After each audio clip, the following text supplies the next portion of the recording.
उत्तराखंड में मौसम को लेकर एक बार फिर से रेड अलर्ट जारी कर दिया गया है। इस समय आसमानी आफत से उत्तराखंड पूरा जूझ रहा है और 4 जिलों में भारी बारिश की चेतावनी बताई गई है। देहरादून, टिहरी, पौड़ी और हरिद्वार में रेड अलर्ट जारी कर दिया गया है।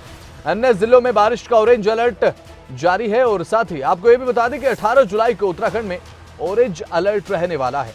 19 जुलाई को सभी जिलों में बारिश का येलो अलर्ट रहेगा और नदी नालों के आसपास न जाने की चेतावनी भी दी गई है कि कोई भी व्यक्ति नदी नालों के आसपास न जाए, क्योंकि इस दौरान नदी नाले अपने उफान पर रहेंगे। क्योंकि जाहिर सी बात है, आसमान से पानी बरसेगा, नदी नाले उफान पर आना तय है और इसी को देखते हुए एहतियात के तौर पर नदी नालों के आसपास जाने पर पाबंदी लगा दी गई है। चेतावनी दी गई है, चेता दिया गया है जनता को कि नदी नालों से जितना हो सके उतना दूर रहें, क्योंकि नदी नाले उफान पर हैं। एक बार फिर से उत्तराखंड में रेड अलर्ट जारी कर दिया गया है। मौसम को लेकर मौसम खराब रहेगा, तेज बारिश की संभावना। देहरादून, टिहरी, पौड़ी और हरिद्वार में बारिश को लेकर आने वाले समय के लिए रेड अलर्ट जारी कर दिया गया है। 18 जुलाई को उत्तराखंड में ऑरेंज अलर्ट रहने वाला है और साथ ही 19 जुलाई की बात करें, सभी जिलों में बारिश का येलो अलर्ट रहेगा। भले ही आने वाले समय में बारिश कम होने की संभावना जताई गई है, लेकिन शुरुआती 1 से 2 दिन, आज से 1 से 2 आने वाले दिन जो रहेंगे वो रेड अलर्ट के रहने वाले हैं। 4 जिलों में रेड अलर्ट जारी कर दिया गया है। बिल्कुल 16 और 17 के लिए अगर बात करें जुलाई में उत्तराखंड के लिए, तो हमने जो है उसमें रेड अलर्ट में भी रखे हैं कुछ डिस्ट्रिक्ट जो है, और बाकी जो डिस्ट्रिक्ट है वो उसमें जो है ऑरेंज में रखे गए हैं। तो अगर रेड अलर्ट की मैं बात करूं 16 तारीख के लिए, तो उसमें देहरादून, टिहरी, पौड़ी, हरिद्वार को रखा है। और फिर जब आप अगले दिन 17 को देखते हैं तो 17 में देहरादून, टिहरी, पौड़ी, हरिद्वार के अलावा कुमाऊं के भी जो नीचे वाले डिस्ट्रिक्ट है, जिसमें कि नैनीताल, चंपावत और उधम सिंह नगर है, उनको भी रेड में रखा गया है। तो इन डिस्ट्रिक्ट्स में हैवी, वेरी हैवी तो मिलेंगी, साथ में एका दुक्का जगहों में जो अत्यंत भारी होती है वर्षा, उसकी भी संभावना है।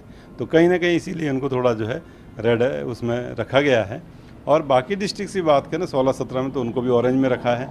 18 में हालांकि थोड़ी एक्टिविटीज़ कम होनी शुरू हो जाएगी, परंतु फिर भी आप ये कह सकते हैं कि हैवी, वेरी हैवी रेन एका दुक्का जगहों में अलग अलग जनपदों में उसके मिलने की संभावना है। तो 16 और 17 को जो है खासकर एक्टिविटी ज़्यादा है, तो उसमें काफ़ी सतर्क रहने की जरूरत।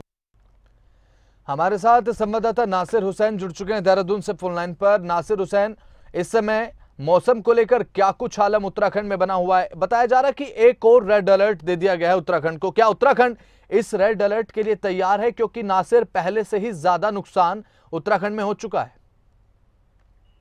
इससे लगातार बारिश हो रही है और अब इसकी थोड़ी राहत जरूर मिली थी आज और कल, लेकिन अब मौसम विभाग ने एक बार फिर से रेड अलर्ट जारी किया गया है और अगले 2 दिनों तक बारिश यानी ज्यादा बारिश हो सकती है।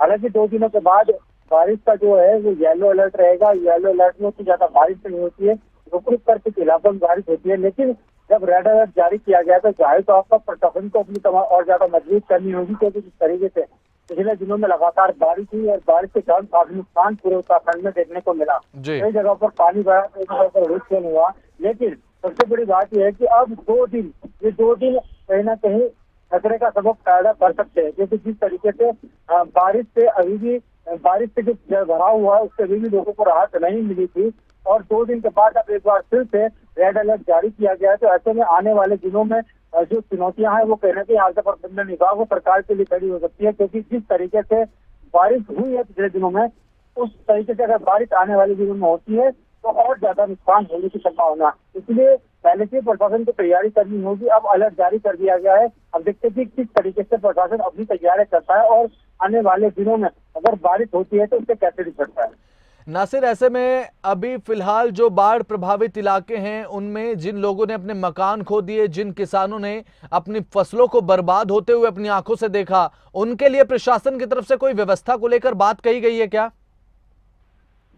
देखिए, जो आपदा प्रबंधन मद है उसमें मुआवजे के लिए प्रावधान होता है और जो फौरी तौर पर मदद होती है ऐसे लोगों को जो प्रभावित होते हैं उनके लिए तुरंत आपदा प्रबंधन मद की तरफ से जिलाधिकारी के पास रहता है जो मद, उससे उनको तुरंत राहत और मुआवजा दिया जाता है, ताकि फौरी तौर पर उनको राहत दी जा सके, उनकी वैकल्पिक व्यवस्था की जा सके और उसके बाद जब मानसून खत्म हो जाएगा उसके बाद उनको पूरी अच्छी व्यवस्था की जाएगी, उसके लिए भी मुआवजा देने का प्रावधान है। लेकिन उससे पहले मुआवजे का आकलन करना होता है और आकलन करने के बाद ही तमाम व्यवस्था की जाती है। फिलहाल जो लोग प्रभावित है उनकी मदद की जा रही सरकार की तरफ से। खुद मुख्यमंत्री पुष्कर धामी तमाम अधिकारी से कह चुके हैं कि जो लोग आपदा से प्रभावित हो रहे हैं या जो जिन आपदा प्रभावित इलाकों में रहते हैं उनको उनकी व्यवस्था की जाए। अगर वो लोग प्रभावित हुए हैं तो उनको फौरी तौर पर मदद पहुंचाई जाए। ठीक है नासिर, बहुत बहुत शुक्रिया हमारे साथ जुड़ने के लिए, तमाम जानकारी दर्शकों तक पहुंचाने के लिए बहुत बहुत शुक्रिया आपका।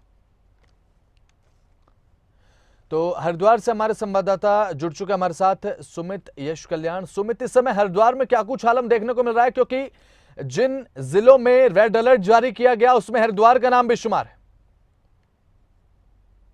प्रशासन की तरफ से ये 2 दिन का हरिद्वार में रेड अलर्ट घोषित किया गया है, लेकिन आज सुबह ही धूप निकल गई, तेज धूप निकली है और मौसम साफ हो गया है, जिसको देखते हुए अभी तो सभी कुछ सामान्य है। लेकिन आगे भी भारी बारिश की संभावना जताई गई है, इसको लेकर प्रशासन पूरी तरह से चौकन्ना है। जी ठीक है, ऐसे में सुमित, श्रद्धालु जो हैं उत्तराखंड का रुख कर रहे हैं, चारधाम यात्रा को लेकर भी बताया जा रहा है कि श्रद्धालु एक बड़ी संख्या में पहुंच रहे हैं। हरिद्वार में क्या कुछ आलम इस समय मौसम को देखकर देखने को मिल रहा है?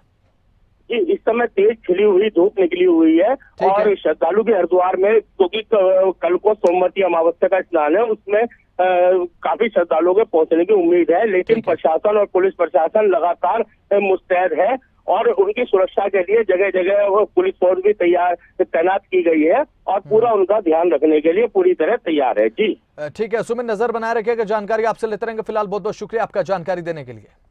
तो वहीं अब मौसम को लेकर अलर्ट जारी कर दिया गया। बताया जा रहा है कि हरिद्वार में फिलहाल मौसम ठीक है, लेकिन आने वाले 1 से 2 दिन रेड अलर्ट के हैं हरिद्वार में। ऐसे में जो भी हरिद्वार से हमें देख रहा है, सावधान रहिएगा, सतर्क रहिएगा। अगर कहीं जा रहे हैं तो मौसम पर एक बार निगाह डाल लीजिए, खबर सुन लीजिए कि मौसम कैसा रहने वाला है, उसके बाद ही किसी यात्रा को लेकर अपनी योजना बनाइएगा। देहरादून, टिहरी, पौड़ी में फिलहाल रेड अलर्ट।